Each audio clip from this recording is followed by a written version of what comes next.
Who are your people? What do you do to nurture the relationship with them? How do you make sure that those people are actively involved in your life and you are actively involved in their life? What do you do to help those people? What do they do to help you? And do you say, give thanks?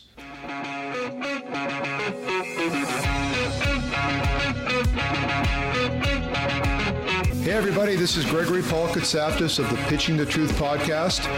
Please sit back, relax, and enjoy today's episode. And as always, thank you so much for listening.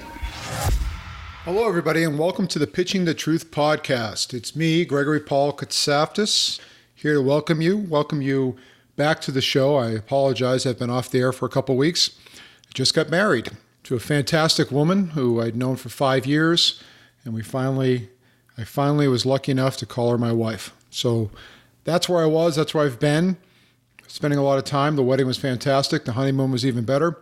And being around family and friends was even more fantastic. So it kind of got me thinking about what I wanted to talk about today. And what I wanted to share was the thoughts about the different people that I had at my wedding. I had a lot of people that I was very happy to have there. I had a few random people that I really didn't know. I had a few family members that were not there by choice. Now, most of you know, if you've listened to my podcast, that I have a very good friend, David Wygant. He's been one of my best friends for 25 plus years. He stood up there as one of my best men. And the other one was Jeep McNichol, otherwise known as George McNichol, my other great friend. Now, these two men have been with me through all of my trials and errors. Jeep was with me when my business was failing, and we used to have coffee once a week, and he tried desperately to get me to file bankruptcy and change my path. Of course, I wasn't ready to listen at that point in time, and unfortunately, I wish I had listened to him, because then I would have been in a much better position. My good friend David was also there to support me and gave me a job immediately once I got out into the halfway house, and has now helped me build a business with him to fix and flip houses on the side, in addition to doing this podcast and writing and other numerous things I do. But that job alone gives me the freedom to have the time that I need to be creative and do things that make me really, truly happy, and at the same time earn a good living. So these are some things that I think are great, obviously. I'm very happy about them. But I want to talk more about the importance of having really good people around you. You know, I looked around that room in our wedding, and Julie's family is fantastic. Her mother is amazing. She's a wonderful, caring, giving woman, but also very smart, very strong, very driven, 85 years old, moves around like she's, in her 70s.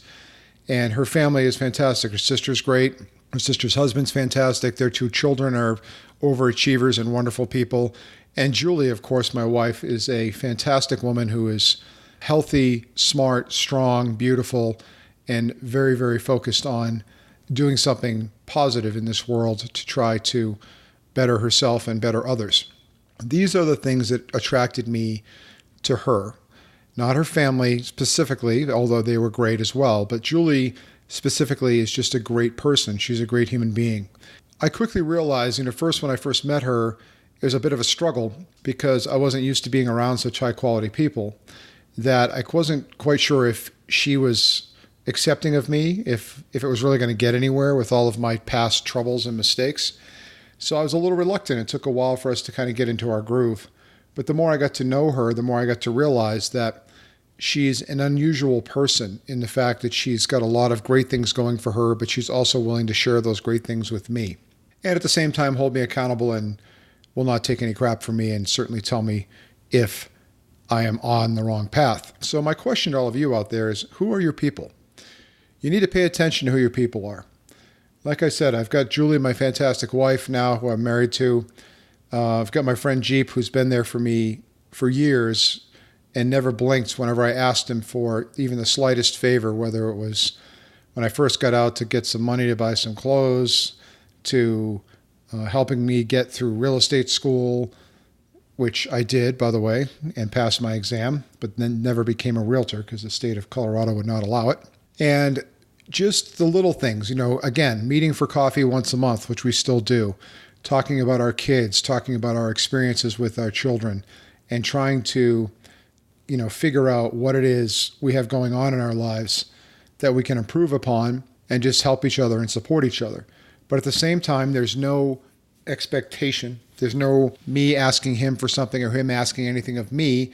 It's just honest, straightforward conversation. I'm very fortunate to have him in my life. He's a great man, and I hope to get him on the podcast soon to talk about the different things we talked about when I was going through my transformation to the person that I am now. David is a really unusual person in my life. David and I have known each other for 25 years.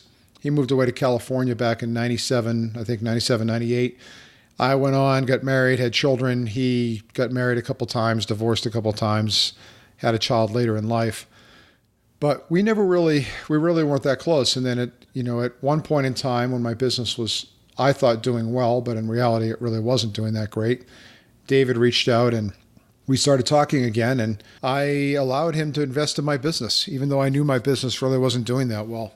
I was hoping that he could save me with some financial input, which of course did not save me. And in the end, he ended up losing a big chunk of money from my company. Now, I think I've talked about this before, but David, rather than immediately kicking me to the curb, which he should have done, which not should have, but most people certainly would have done that. They would have just said, hey, you know what? I'm done. I'm going to write this loss off, and I'm going to write you off as well. He quickly forgave me and quickly made it a point to let me know that he wasn't going anywhere. And on top of that, I better damn well pay him back, which I've been doing now for 6 or 7 years. That's why I work with him and for him, so that I can help pay back the debt to him. And at the same time, I'm very lucky to be able to have a job to make some solid money. So David stepped right back in. That's the kind of person he was. And he's still a very big part of my life right now. And I was very thankful that he was there at the wedding. He also sent me numerous books and supported me all through my journey when I was in prison. And Jeep also almost showed up almost every weekend to visit me while I was in prison.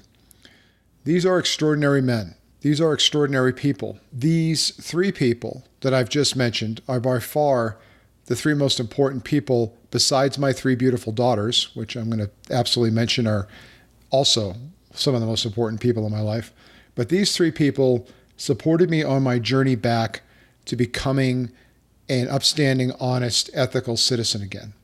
And I think that is something that people really need to pay attention to, because I have been blessed in many, many ways, and I'm very, very fortunate to have all of these wonderful people in my life. But I think people don't value those relationships as much as they should. I think people, especially men, don't nurture relationships with other men. They don't understand the importance of reaching out, not letting the relationship fade, being honest, being direct, being ethical with them at all points in time. And you have to be. You have to have these kind of people. If I didn't have these people, I don't know where I would be. I certainly wouldn't be on this podcast. I certainly wouldn't be out there trying to help others. I don't know where I would be. So who are your people? And what do you do to nurture the relationship with them? How do you make sure that those people are actively involved in your life and you are actively involved in their life? What do you do to help those people? What do they do to help you? And do you give thanks?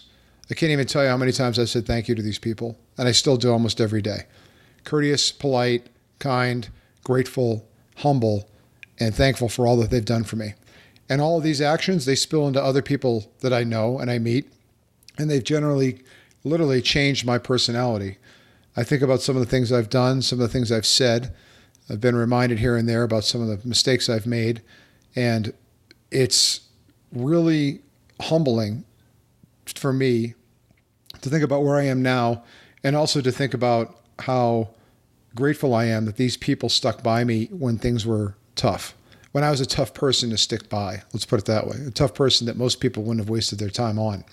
So, listeners out there, today I want you to think about what's important to you. Who are the people that you have in your corner? Who are your rocks? We went through our wedding list. We had a lot of great people at our wedding. Some people really showed up more than others. And those people, in my mind, those are the people that I'm going to spend more time making sure that I nurture those relationships with them, because they are the most important people. They're the people that really care about me and care about Julie. And that's really what's important. So keep this in mind, folks, when you're out there listening. thank you so much for listening to Pitching the Truth. And I'm thankful for that. And I'm glad that you're here. And until next time, that's it. Talk soon.